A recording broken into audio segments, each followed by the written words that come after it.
Hi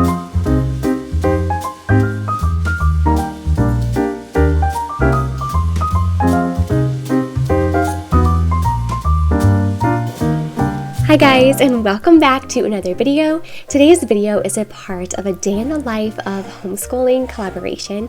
I am really excited about this one because this is a 5-day collaboration where we have 5 different mamas sharing the methods that they use in their homeschool. I think I'm really excited about this one in particular because every single day there's going to be a mama showcasing, the methods that they use and what works best for their home.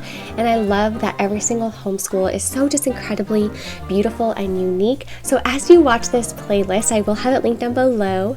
I hope you find encouragement and inspiration just seeing all the different ways that we can homeschool our little ones. Anyways, with that being said, if you're new here, my name is Dana. I am a homeschooling mama to 4 little ones, and today I'm going to talk to you guys about our eclectic homeschool. So, I have to tell you, I am actually recording this voiceover because I had actually already uploaded it and filmed this once, or at least the voiceover part, but as I was working on it and listening to it for the final time, I had a realization about our homeschool. I have always called myself an eclectic homeschooler, and I still do, as you can tell from the title. But as I took a step back and looked at how we structure our days, I realized I lean much more towards that Charlotte Mason type approach than I had originally thought. And that way is we keep our lessons short and focused, we emphasize good habits, character building, and a love of learning. We surround ourselves with living books and spend as much time as we can just outdoors and, enjoying God's world of nature, I should say. But at the same time, we don't follow everything Charlotte Mason recommends or as I would consider to be quote unquote required to be in like a full-on Charlotte Mason homeschooler. And I think that's the key is I don't feel pressure to check off a list of what should be done in Charlotte Mason homeschool. Instead, I take what fits our family and I leave the rest. And I think that's the beauty of being eclectic is we aren't tied to just one way of doing things. We really do have the freedom to build a homeschool that truly does serve our family's needs. Alongside our Charlotte Mason influence, we've also incorporated elements of classical education into our homeschool. We use Christian Light Education, if you guys are new here, which provides us that structured, mastery-based learning with a strong biblical foundation. This has really been giving my children a clear progression in subjects like math and language arts, while honestly still allowing flexibility because even though the lessons are long, I don't require a complete lesson every single day, so it still does give us some flexibility. And then there are the McGuffey Readers, and I cannot say enough about these books. They have been such a beautiful addition to our homeschool. The language is so rich, the moral lessons are timeless, and they really do gently guide our children through reading and comprehension in a way that just makes sense for our family. Both of those resources bring in that structured, time-tested approach that I appreciate about classical education. And what I love is that we don't only follow a classical model to enjoy them, we can use these alongside, as I already mentioned, Charlotte Mason's ideas and even sprinkle in some unit studies, hands-on projects, and nature study, which my children also adore. This is why the big picture here, I love eclectic homeschooling. I feel like there's no pressure to fit into one specific mold, and I don't have to choose between being a Charlotte Mason homeschooler or a classical homeschooler. I can be both, and I can be neither. And this is the biggest part for me that I'm learning right now is I can be exactly what works for us in this season. And what that looks like on the day-to-day basis right now is some days we lean heavily into that rich literature and habit training of Charlotte Mason, and on those days that's when we'll do our 5 in a row curriculum, which I love and adore. Other days we really thrive and appreciate the structure and repetition that classical education provides, and some days we pause everything to follow a rabbit trail of curiosity, or we can dive deep into a hands-on project or a topic that sparks my children's excitement. And what I've come to realize in all of this, because I used to try to label my homeschooling style, because people would ask me like, what method do you use? And I never really knew what to say still, because I pull from all the different ones. So now I can, confidently say I'm definitely eclectic because we do a little bit something different all the time. And I think that freedom is such a gift. It means I'm not bound to it's not about the method, it's even about like one publisher, one philosophy, or one way of thinking. And I get to handpick the best of what's out there, blending different elements into something that fits our family. And if it stops working, well, I then have the ability to pivot without the guilt. This past year, I've learned that one of the greatest blessings of homeschooling this way specifically is the ability to adapt quickly and, most importantly, really to adapt gracefully when life changes. There are seasons that we just need more structure, at least in my home, and it might be because we're welcoming a new baby in the house, we might be having a busier schedule like we're experiencing right now, or just a natural shift in what my children need. And in those seasons, I think having a curriculum like Christian Light Education and the McGuffey Readers gives me as a homeschool mama such a clear path forward without me having to plan every little thing. So in those really busy seasons, and if you're experiencing a busy season as well, and you do need something that is just open and go and guided, that's where I would pull out just the classical form of education where we do our Christian Light Education and McGuffey Readers.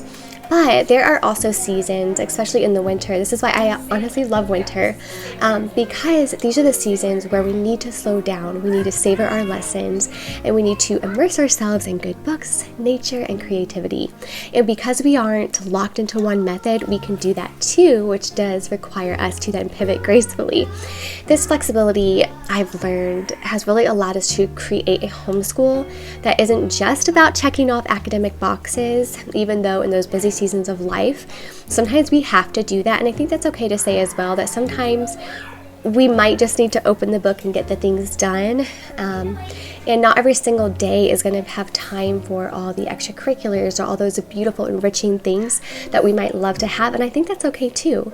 It's about building a life of learning that fits our family. And what I've learned as well, and to not feel bad if I can't provide all the extra enrichment in busy seasons of life, is that even if you're not opening the resources and doing all the nature studies, what we can have with our children are those deep discussions, and we can make room for real life skills. We can prioritize our faith and our character alongside the academics.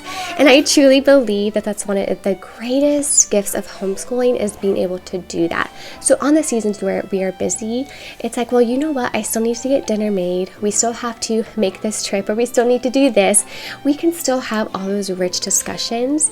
And I love that so much. And we can listen to audiobooks while we're in the car. We can do like all of these things that just enrich our life, and not feel bad. I'm telling myself here as well, if we can't do all the enrichment things all the time, because to everything there is a season, right? Anyway, so being an eclectic homeschooler has really taught me so much. And as I already mentioned, it has taught me that it's not just about education, but about myself as a mother and teacher. And I've learned that I don't have to fit into a specific label to be a good homeschool mom. I used to think that I had to label myself as I mentioned what label I am. And I've also learned that what works one year might not work the next, and that's okay, because we're all changing. Every single year is so different, and not even year. I feel like when our little ones are in the little years, as you can see here, everything changes so quickly when they're young. And I've also learned that the perfect homeschool doesn't exist, but a peaceful, joyful, intentional homeschool does. And that comes from choosing what serves our family best, not what fits within a particular method. And that's the biggest reason why I've chosen not to stay with one method, because I felt like whenever I was trying to stay in one method, I was choosing curriculum over my children or curriculum over family, instead of choosing what worked best for me as a homeschool mama and gave me less, worry trying to accomplish everything. It was not fitting our family. So learning how to say, you know what, it's okay, I'm not going to label myself is something I learned a lot. Anyway, most importantly, I've learned that my children don't need a perfect curriculum anyways, or the perfect homeschool plan. They need me, a present, engaged mama who is willing to adapt, learn alongside them, and create an environment where learning is a joy and not a burden. And one last thing I wanted to encourage you guys with here before I let you guys go is, if you're feeling torn between different methods, or if you love aspects of multiple approaches, I want to encourage you just to maybe change the thought of saying, like, you don't have to fit into one box. You don't have to choose a homeschooling method. In other words, a lot of times it does help to have a vision of what you want your homeschool to be. And so I think that's where choosing a method might help, but you don't have to follow a single method to have a beautiful, effective homeschool, and you don't have to commit to one philosophy forever. So if you do want to try out Charlotte Mason, that's wonderful, but if it doesn't work, that's fine. If you want to try classical, great, but if it doesn't work, that's fine. And there's so many beautiful approaches to homeschooling, and you can really create a homeschool that fits your family, a mix of what brings joy, what nurtures your children's hearts and mind, and what simply makes learning come alive in your home. And I think that's what eclectic homeschooling is all about. It's the freedom to choose, the freedom to change, and the freedom to create something that truly blesses your family. And honestly, I don't think I would have it any other way. If there was one thing that I would tell a new homeschooler or a first-time homeschooler, that would be this, and that is that you are not failing if your homeschool doesn't look like someone else's. And that's something I wish I could say in every single one of my videos, especially as you watch this playlist. I think every single homeschool mama has such a beautiful and unique style, but don't forget that you're not failing if your homeschool doesn't look like someone else's. It's so hard to do, especially here in the online space. Your homeschool is yours, crafted with love, shaped by your family's needs, and most importantly, designed to fit the beautiful, unique children that God has placed in your care.